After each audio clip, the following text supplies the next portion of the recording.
welcome back. Alright, so today I want us to talk about how to live in Ghana as cheaply as possible, because we all know that Ghana can be expensive when you want to live here. I mean, to be honest with you, to be fair, Ghana can be what you want it to be. It can be expensive or you can live cheaply. There are several ways you can do it. I know people that live on all different kind of scales, and you know, you have to do what works for you, otherwise you will end up in some serious trouble.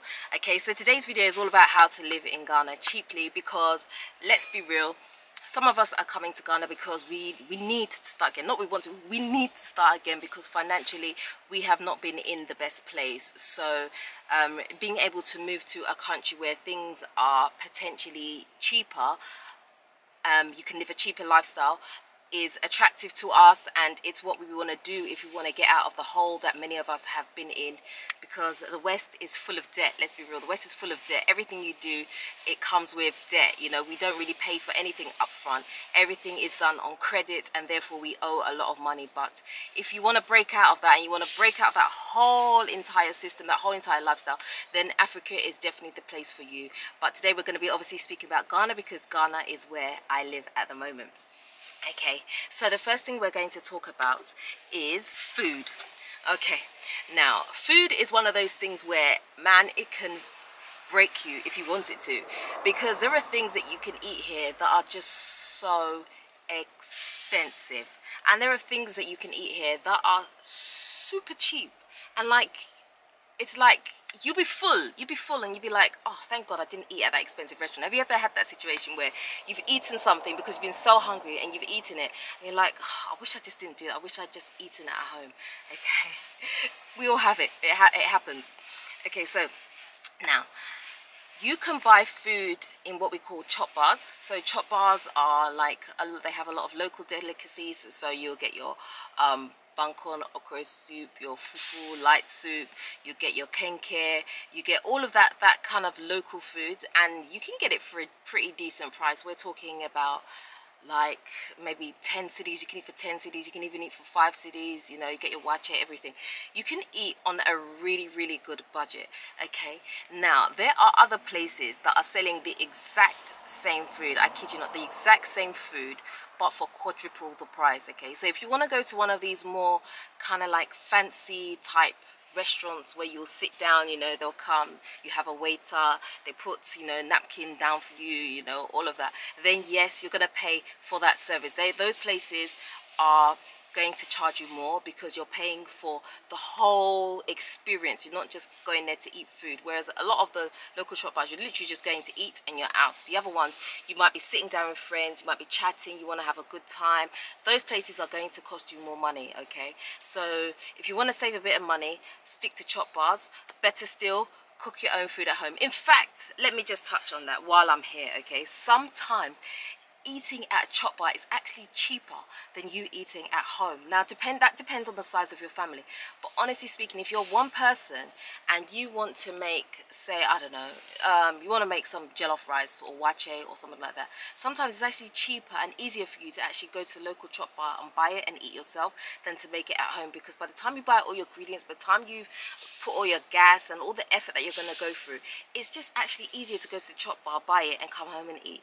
That's how deep Ghana is. You can actually eat outside cheaper than what you would actually be able to make it for yourself, because these people in chop bars, you know, they're making things on a massive scale. It's big scale, so they can afford to reduce their prices like that. But for you, you know, you might want to buy, I don't know, like these like branded spaghetti to add to your wache, or branded beans, or whatever you want to do. You know, the other ones, they find other cost-cutting ways. So sometimes eating at a chop bar is actually cheaper than trying to cook the whole thing yourself. Okay, so now we're talking about food. Let's talk about where to shop. Okay, now when it comes to shopping, the best thing to do is to shop at the local market. Okay, you can literally get everything you've dreamed of is at the market. Okay, you're not gonna get like necessarily Western foods there, but everything that you need to make a good meal you can get from the market. So down to your tomatoes, onions, beans, rice, all of that, spices, everything like that, you can get straight from the market, okay? If you want to shop in the supermarkets, okay, it's gonna be a little bit more expensive because you're paying for the fact that it is convenient. It is convenient to go to a supermarket.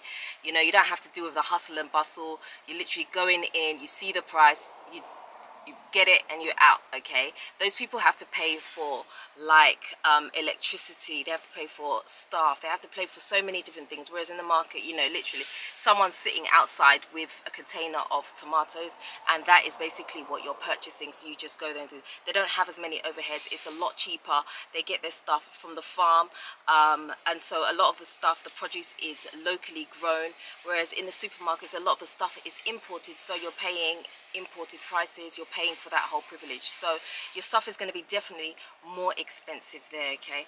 So when it comes to food and stuff like that, be very careful. Okay, so one of the most important things that I did, I'd say in the last 2 years, that really helps me out financially, was to have saving pots for everything, okay? So anything that I buy is in a saving pot. So I don't have like, I don't know, maybe some of you are more disciplined than perhaps I was. So I don't have this thing where I have all my money in one place and that's my budget for the month. I don't know, say like I put $1,000 aside and then I say, okay, that's my money for the month and I'll just do everything out of it. That doesn't work for me. I need to be a bit more strategic about what I'm doing. So I like to put my money in pots. So literally I break everything down so I can see exactly what is happening with my money. So for example, I will have a savings pot for grocery shopping. I'll have one for spending. I'll have one for electricity, one for gas, one for water. I'll have one for any expense that I need. I have a savings pot for it, guaranteed. Even I have one right down to car maintenance, okay? Because here, if you've got a car, you know that at some point you're going to need to have some work done on it. So I even have a savings pot for car maintenance, and even I go as deep as car insurance. So I save up for all these things, so I don't have a big bill at, you know, when something's presented to me, I'm like, now I've got to go and scramble for the money. No. I can't be doing that. I need to see exactly what I'm doing. So I break absolutely everything down, and that has helped me a ton a lot. It really has, because now I can see, okay, right, if something happens, I can do this. I know I've got this. I may need to top it up because maybe I don't have it all, because it takes time to build certain things. So I may not have it all, but I know that I have some sort of a head start and I don't have to completely scramble. Like the other day, for example, our car battery went and we needed a new battery, and I felt so good that I didn't have to go and look for this money to buy a battery. I literally had it already sitting there, so I was just like, oh, here's the money, just pay for it. And then I just forgot about it. The work was done and I could easily just forget about it. There was no stress at all because the money was sitting there, okay? So I did the same thing with my grocery shopping, like I said, all those other little things. So everything is saved, so I have a breakdown of what I'm doing. So I can see immediately, anytime I open my account, I can see that, okay, look, I'm running a bit low on this, or my shopping budget is going down. Okay, I need to slow down with what I'm spending. I'm not going to make it to the end of the month if I'm not careful. You know, sometimes I have to rejig things, so sometimes I have to pinch a little bit of money from one pot and put it in another. You shouldn't do that, by the way, but I do have to do that sometimes. But I'm able to see quite clearly what I'm spending and what I have spent, and I'm like, oh no, I need to slow down. I'm spending way too much money in this area. I need to do something about it.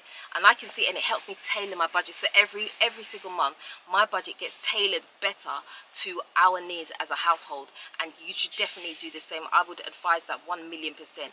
Break your money down into savings pots so you can see, because it helps you so much. So you know that, you know what, boy, I had, I don't know, 500 cedis this month to do chilling and to go out and eat and whatever. And you know what, I've got another 15 days to go and I've only got 100 cedis left. So you know, if you go over that 100 cedis, you're done for the month. That's it, you're finished, okay? So it will help keep you in check, rather than you thinking, not understanding that, you know, you've actually spent that much already, and going into the money and then, oops, I've done all that spending and now I've got no shopping money left, or oh my gosh, there's something wrong with my car and now I haven't got any money for that. You know, you just want to avoid all those kind of instances. So having savings pot is a great way to be able to do it. Okay, so let's talk about electricity. Okay, I would say for the most part, electricity is not too bad. It's not like outrageous, but if you want to run your AC all day, all night, all the time, every day, 24 hours, 7 days a week, whatever you want to call it, all year, it's gonna cost you, okay? It is going to cost you a lot, okay? So I mean, if you've just come into the country, okay, we understand that you need to acclimatize, right? AC can help you a little bit, but don't fully rely on it. Try and get used to using the fans, okay? Because the fan in your house that just goes before you know it, you will get accustomed to using the fan and your AC will be out, okay? Otherwise, you're going to have a huge bill on your hands. And trust me, AC can really kill your electricity budget. It can really take you from zero to hero. Honestly, that doesn't make sense as a zero to hero. But I said it anyway because I thought it was going to sound cool. But then after I said it, I was like, why did I say that? But anyhow, yeah, AC can take a lot. So if your house is, you know, one of those places where it's just hot inside and there's nothing you can do about it, I mean, you can have AC on for a time. Keep the doors closed so that you're able to retain the AC temperature in the room, okay? If you leave the door open, the AC, you know, it travels outside, it tries to feed the whole house, and then it has to pump itself, it has to work extra in order to be able to keep the room at a certain temperature. So if you're having to run AC, keep the doors closed so that you maintain the temperature within the room, and then your AC is not working as hard. But I would say gradually try and wean yourself off it, slowly if you can. So if you know that you started off and you have to have your AC on 19, you know, by the next month, let's try and put it to like 22. Let's try and get there to the point where you actually don't really need the AC, or you can just have, you know, you can have AC on fan, you can have it like that, you know, as long as it's not the actual cold fridge air that you're looking for, you know, that will eat your money otherwise, and you are going to have a problem. Because I would say if you have a prepaid meter, you can get away with having like, I don't know, 500 cities on there a month should do it. I mean, I'm talking as a family, so I don't know, as a single person you'd probably use a lot less than that, but you can kind of monitor your usage and tweak it. You know when you're using too much. So having a prepaid meter as well is very good, because when you have a prepaid meter, it means that once you finish that, you know you've done it, okay? But I think nowadays, I don't think you can have a prepaid meter. I think everything now is postpaid, so you'll get a bill and you have to go and pay your bill at the end of the month, which can be a little bit more scary, especially if you're not used to that system. So whatever you use, you're going to have to pay for. So sometimes if you have the prepaid meter, it can be better, because you know what you use, that's it. When you're done, essentially. Okay, so let's talk about TV, okay? Because let's be real, we all like to watch TV sometimes, you know. It's just one of those things. It's nice to have it, even if you're not really a TV watcher. Sometimes it's nice to have the background noise on as you're doing other things, you know. So there are different TV situations that you can have. There are different options that you can have when it comes to TV. So you can have GoTV, you can have DSTV, which is essentially like a Sky, or you know, some type of cable network. It's something, it's similar to that. But I would say DSTV, especially if you want the whole bells and whistles, it can get expensive. The last time I checked, DSTV was about 500 cities a month for like a really good package. I don't know, it's probably more than that. I haven't looked for a very long time because I don't use DSTV.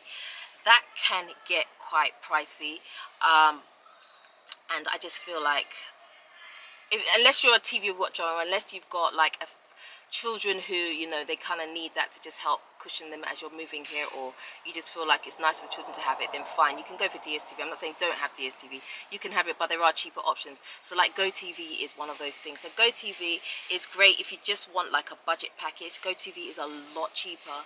I think you can get GoTV probably for like a really good package, like 200 cities or so, but obviously you won't get as many channels as you will with the DSTV, and the DSTV tends to be programs that you can watch from abroad as well. So that is the difference between GoTV and DSTV. GoTV won't have as many international channels. It's a bit more limited, a bit more restricted. It's not as great, but it will do the job. We had GoTV for a very long time when we were here, and that served its purpose, but now we don't. Now we use IPTV. IPTV, you can buy that online. IPTV, you need some kind of watch device, unless your TV has, I don't know, something inbuilt. I don't know. Anyway, let me not pretend like I know what I'm talking about. You need some type of device to be able to use IPTV, like some type of box or whatever it is. I think you can get one quite cheaply. Don't ask me the name, I don't know. We have a Shield device, and that's it can play game. You can play games on it and all kinds of things, but you don't need anything as expensive as that. You can have something that's much cheaper that will do the job. Now IPTV is great because you can get an IPTV service for, I don't know, like $90 for the whole year. That's really cheaper, but it uses internet. So if you're going to watch something, it will use internet. So if you're trying to cut back on your internet usage, then maybe IPTV is not the best. But if there are selected shows that you know you want to watch from abroad, then IPTV is great for that, because you can watch those shows abroad. I like having IPTV because then I can keep up with the news in the UK. I can watch US channels. I can watch a whole load of channels, but it does take internet. So and a lot of their channels are HD, so it's one of those ones where you'd have to weigh up whether you think it's beneficial to you to have it or not. Okay, and that brings me, I guess, to internet services. Internet, again, depending on where you live, will dictate the type of internet that you're going to get. When we lived in Oyibi, that internet over there, the best internet over there was Busy. I don't know how much Busy is. I think at the time when we were there, we were paying about 250 cedis a month or something like that. And now we use MTN. So really, it just depends on your area. Some packages are going to be better depending on what you want to do.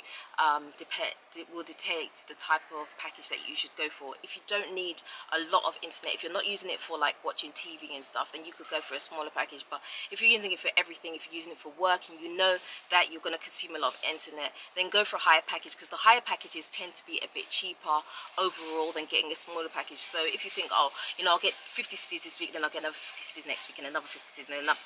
No, you're better off buying one 200 cities package, because then the amount that you're paying for your internet comes down. So you kind of have to look at it and kind of see what works best.